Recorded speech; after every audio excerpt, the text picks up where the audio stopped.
ಸ್ನೇಹಿತರೆ ನಮಸ್ತೆ, ನಾನು ಮನೋಜ್ ಕಡಬ ಉಡುಪಿಯಿಂದ. ನಮ್ಮ ಮಕ್ಕಳು 10ನೇ ಕ್ಲಾಸಿಗೆ ಬಂದ ಕೂಡಲೇ ನಮಗೆ ಪೇರೆಂಟ್ಸಿಗೆ ಬಹಳಷ್ಟು ಆತಂಕಗಳು ಶುರುವಾಗುತ್ತೆ. ಮಕ್ಕಳ ಭವಿಷ್ಯದ ಬಗ್ಗೆ ಬಹಳಷ್ಟು ಚಿಂತೆ ಸ್ಟಾರ್ಟ್ ಆಗುತ್ತೆ. 10ನೇ ಕ್ಲಾಸ್ ಎಂಬುದು ಮಕ್ಕಳ ಜೀವನದ ಅತ್ಯಂತ ಪ್ರಾಮುಖ್ಯವಾದಂತಹ ಘಟ್ಟ.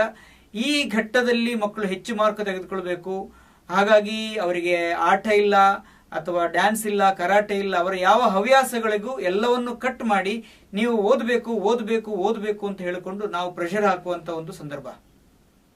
ಇಲ್ಲಿ ಮಕ್ಕಳು ಅತ್ಯಂತ ಹೆಚ್ಚು ಮಾರ್ಕ್ ತೆಗೆದುಕೊಳ್ಬೇಕು ಅಂತ ಹೇಳೋದು ಎಷ್ಟು ಮುಖ್ಯವೋ, ಅವರ ಇತರ ಚಟುವಟಿಕೆಗಳಿಗೆ ಕೂಡ ಅವಕಾಶ ಕಲ್ಪಿಸಿಕೊಡುವಂಥದ್ದು ಅಷ್ಟು ಮುಖ್ಯವಾಗಿರುತ್ತೆ. ಆದರೆ ಓದಿನತ್ತ ಜಾಸ್ತಿ ಗಮನ ಹರಿಸುವ ಕಾರಣ ಅವರಿಗೆ ಸಮಯದ ಅಭಾವ ಎದುರಾಗುತ್ತೆ. ಇದಕ್ಕೋಸ್ಕರ ಒಂದು ಪರಿಹಾರ ಬರ್ತಾ ಇದೆ. ಅದನ್ನು ನಾನು ತಿಳಿಸೋದಕ್ಕೆ ಈ ಒಂದು ವಿಡಿಯೋವನ್ನು ನಾನು ಮಾಡ್ತಾ ಇದ್ದೇನೆ.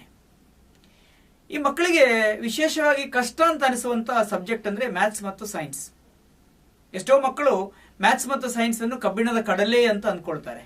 ಬಹಳಷ್ಟು ಮಕ್ಕಳು 100ಕ್ಕೆ 100 ತೆಗೆದುಕೊಳ್ಳುವಂತ ಮಕ್ಕಳಿದ್ದಾರೆ. ಅವರನ್ನೆಲ್ಲ ನಾನು ಅಭಿನಂದಿಸಲಿಕ್ಕೆ ಇಷ್ಟಪಡ್ತಾ ಇದ್ದೇನೆ.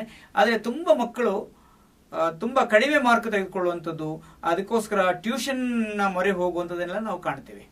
ಆದರೆ ಹಲವಾರು ಪೇರೆಂಟ್ಸಿಗೆ ಬೇರೆ ಬೇರೆ ಕಾರಣಗಳಿಂದಾಗಿ ಮಕ್ಕಳನ್ನು ಟ್ಯೂಷನ್ಗೆ ಕಳಿಸಲಿಕ್ಕೆ ಸಾಧ್ಯ ಆಗುವುದಿಲ್ಲ. ಇದಕ್ಕಾಗಿ ನಾವು ಪರಿಚಯಿಸ್ತಾ ಇದ್ದೇವೆ ಎಜುಟೆಕ್ ಫಿಜಿಟಲ್ ಹೋಮ್ ಟ್ಯೂಷನ್ ಸಿಸ್ಟಮ್. ಈ ಸಿಸ್ಟಮ್ ಅನ್ನು ಬಳಸಿಕೊಳ್ಳುವ ಮೂಲಕ ದಿವಸಕ್ಕೆ ಕೇವಲ 1 ಗಂಟೆ ಕಲಿಯುವ ಮೂಲಕ 100ಕ್ಕೆ 100 ಪಡ್ಕೊಳ್ಳಿಕ್ಕೆ ಕೂಡ ಸಾಧ್ಯ ಆಗುತ್ತೆ. ಇದರಿಂದಾಗಿ ಮಗು ತನ್ನ ಚಟುವಟಿಕೆಗಳಿಂದ ದೂರ ಇರಬೇಕಂತ ಇಲ್ಲ. 10ನೇ ಕ್ಲಾಸ್ ಆದ್ರೆ ಕೂಡ ಎಲ್ಲ ಚಟುವಟಿಕೆಗಳನ್ನು ಮಾಡ್ತಾನೆ, ಅದಕ್ಕೆ ಬೇಕಾದಷ್ಟು ಸಮಯವನ್ನು ಹೊಂದಿಸಿಕೊಳ್ಳಲಿಕ್ಕೆ ಸಾಧ್ಯ ಆಗುತ್ತೆ. ಸೊ ಇಷ್ಟೇ ಅಲ್ಲದೆ ಇತ್ಯಾದಿ ಚಟುವಟಿಕೆಗಳಿಗಾಗಿ ಮಕ್ಕಳು ಬೇರೆ ಕಡೆಗೆ ಹೋಗುವಂತ ಅಂದ್ರೆ ಕ್ಲಾಸಿನಿಂದ ದೂರ ಇರುವಂತ ಪರಿಸ್ಥಿತಿ ಬಂದ್ರೆ, ಇಂಥ ಸಂದರ್ಭಗಳಲ್ಲಿ ಅವರ ಮನೆಯಲ್ಲೇ ಕುಳಿತುಕೊಂಡು ಅವರ ಕ್ಲಾಸ್ಗಳು ಮಿಸ್ ಆಗದಾಗಿ ನೋಡ್ಕೊಳ್ಳಿಕ್ಕೆ ಸಾಧ್ಯ ಆಗುತ್ತೆ. ಈ ಫಿಜಿಟಲ್ ಸಿಸ್ಟಮ್ ನ ಒಂದು ಕ್ಲಾಸ್ ಅನ್ನು ನಾವು ಇದೀಗ ವಿಡಿಯೋದಲ್ಲಿ ನೋಡೋಣ. How trigonometry is applied in real life and why is it applied? First, let's understand why is trigonometry applied in real life. Let's understand this with the help of an example. You can see there is Mount Everest here, and I'm thinking of climbing this Mount Everest. I want to reach the top there, right? Now, I'm thinking first thing which comes into my mind is, what is the height of Mount Everest? I want the height of Mount Everest. I'm thinking, what's the height of Mount Everest? Yeah, I want this. We know actually it is 8,848 meter. How did we find it? Yes, what do I do? First, I'll take a measuring tape, fix one end to the bottom here, and then I take the tape to the top and say, yes, it is 8,848 meter. Did I find the height like this? No. Right? That means we are saying that it is literally impossible to use a measuring tape and find the height of Mount Everest, right? Okay. So that means we are not able to find this big height here. Okay. Let's see another example now. Observe very carefully.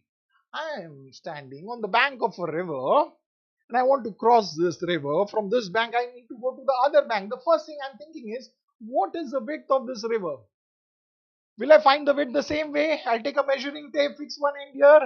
Then I sit on a boat and I go there and I say, yeah, I got the width of this river. No, it's not going to be like this. That means it is not practical to find the width of the river like this. That means what are we seeing from these examples? From these two examples, we understood that such big heights and such big distances we cannot find with the help of a measuring tape. This can be found out only by applying trigonometry, and that is all about application of trigonometry. That is why we apply trigonometry in real life. ಸ್ನೇಹಿತರೆ, ಈ video ನೋಡಿದಿರಲ್ಲ, ಮಗು ಯಾರ ಸಹಾಯವೂ ಇಲ್ಲದೆ ಮನೆಯಲ್ಲೇ ಕೂತುಕೊಂಡು ಅದ್ಭುತವಾಗಿ ಕಲಿಯೋದಕ್ಕೆ ಸಾಧ್ಯ ಆಗುತ್ತೆ. ಇನ್ನು ನಾವು ಕೊಡುವಂತ ಈ ಪುಸ್ತಕ ಇದೆಯಲ್ಲ, ಇದು ಒಂದು ಸ್ಮಾರ್ಟ್ ಬುಕ್, ಇದೊಂದು ವರ್ಕ್ ಬುಕ್, ಇದೊಂದು ಅಸೆಸ್ಮೆಂಟ್ ಬುಕ್, ಮತ್ತೊಂದು ರಿವಿಷನ್ ಬುಕ್ ಕೂಡ ಹೌದು. ಸ್ಮಾರ್ಟ್ ಬುಕ್ ಯಾಕೆ ಅಂತ ಹೇಳಿದ್ರೆ, ಮಗು ಓದುವಂತ ಪಾಠ ಇದೆಯಲ್ಲ, 10th ಪಾಠ ಏನಿದೆ ನೋಡಿ, ಅದು ಪ್ರತಿ ಪಾಠವನ್ನು ಸಣ್ಣ ಸಣ್ಣ ವಿಡಿಯೋ ರೂಪದಲ್ಲಿ 1 ನಿಮಿಷ 2 ನಿಮಿಷ 3 ನಿಮಿಷ 5 ನಿಮಿಷ ಹೀಗೆ ಸಣ್ಣ ಸಣ್ಣ ವಿಡಿಯೋ ರೂಪದಲ್ಲಿ ಅಲ್ಲಿ ಕೊಡಲಾಗಿದೆ. ಅಲ್ಲಿ ಪ್ರಶ್ನೆಗಳಿಗೆ ಉತ್ತರಗಳನ್ನು ಮತ್ತೆ ಕಾನ್ಸೆಪ್ಟ್ ಅನ್ನು, ಆ ಪಾಠದ ಕಾನ್ಸೆಪ್ಟ್ ಏನಿದೆ ಅದನ್ನು ಬಹಳ ಅದ್ಭುತವಾಗಿ ವಿವರಿಸಿದಂತ ಪುಸ್ತಕ ಇದಾಗಿದೆ. ಹಾಗಾಗಿ ಇದೊಂದು ಸ್ಮಾರ್ಟ್ ಬುಕ್. ಹಾಗೆ ಪ್ರತಿ ಪ್ರಶ್ನೆಗಳಿಗೆ ಉತ್ತರವನ್ನು ಕೂಡ ಅಲ್ಲಿ ಬರೆಯೋದಕ್ಕೆ ಅವಕಾಶ ಇದೆ. ಇದೊಂದು ವರ್ಕ್ ಬುಕ್ ಆಗಿ ಕೆಲಸ ಮಾಡುತ್ತೆ. ಹಾಗೆ ತುಂಬಾ ವಿಶೇಷ ಅಂತ ಹೇಳಿದ್ರೆ, ಪ್ರಸಕ್ತ ಸಂದರ್ಭದಲ್ಲಿ ಮಗು ಎಷ್ಟು ಕಲ್ತಿದೆ ಅಂತ ಅರ್ಥ ಮಾಡಬೇಕು ಅಂತ ಇದ್ರೆ ಮಗು ಪರೀಕ್ಷೆವರೆಗೆ ಕಾಯಬೇಕು. ಪರೀಕ್ಷೆಯಲ್ಲಿ ಕೂಡ ಒಂದೆರಡು ಪ್ರಶ್ನೆಗಳಿಗೆ ಉತ್ತರ ತಪ್ಪಾದ್ರೆ ಆ ತಪ್ಪಾದ ಪ್ರಶ್ನೆ ಯಾವ ಪಾಠದ್ದು ಅಂತ ಹುಡುಕ್ಲಿಕ್ಕೆ ಮಕ್ಕಳಿಗೆ ತುಂಬಾ ತಡ ಆಗುವಂಥದ್ದು ನಾವು ಕಾಣ್ತೇವೆ. ಆದ್ರೆ ಇಲ್ಲಿ ಅಸೆಸ್ಮೆಂಟ್ ಇರುತ್ತೆ, ಪ್ರತಿ ಪಾಠದ ಮೇಲೆ 30ರಿಂದ 35 ಪ್ರಶ್ನೆಗಳಿರುತ್ತೆ, ಅಲ್ಲಿಯೇ ಉತ್ತರ ಬರೀಲಿಕ್ಕೆ ಅವಕಾಶ ಇರುತ್ತೆ. ಉತ್ತರ ಬರೆದು ಒಂದು ವೇಳೆ ತಪ್ಪಾದ್ರೆ ಯಾಕೆ ತಪ್ಪಾಯಿತು ಅಂತ ಉತ್ತರವನ್ನು ಕೂಡಲೇ ವಿಡಿಯೋ ರೂಪದಲ್ಲಿ ಕೊಡುವಂತ ಒಂದು ಸನ್ನಿವೇಶ ಇದೆ. ಸೊ ಹಾಗಾಗಿ ಮಕ್ಕಳಿಗೆ ಸಮಯ ವೇಸ್ಟ್ ಆಗುವುದಿಲ್ಲ, ತಪ್ಪಾದನ್ನು ಕೂಡಲೇ ಕಲ್ತುಕೊಂಡು ಕೂಡಲೇ ಸರಿ ಮಾಡಲಿಕ್ಕೆ ಅವಕಾಶ ಇರುತ್ತೆ. ಹಾಗೆಯೇ ಇದೊಂದು ರಿವಿಷನ್ ಬುಕ್, ದಿನದ 24 ಗಂಟೆ ವರ್ಷದ 365 ದಿವಸ ಕೂಡ ಯಾವಾಗ ಬೇಕಿದ್ರೂ ರಿವಿಷನ್ ಮಾಡಲಿಕ್ಕೆ ಅವಕಾಶ ಇದೆ. ವರ್ಷದ ಆರಂಭದಲ್ಲಿ ಮಾಡಿದ ಪಾಠಗಳನ್ನು ವರ್ಷಾಂತ್ಯದಲ್ಲಿ ಅಗತ್ಯವಿರುವಾಗೆಲ್ಲ ರಿವಿಷನ್ ಮಾಡಿಕೊಳ್ಳಿಕ್ಕೆ ಸಾಧ್ಯ ಇದೆ.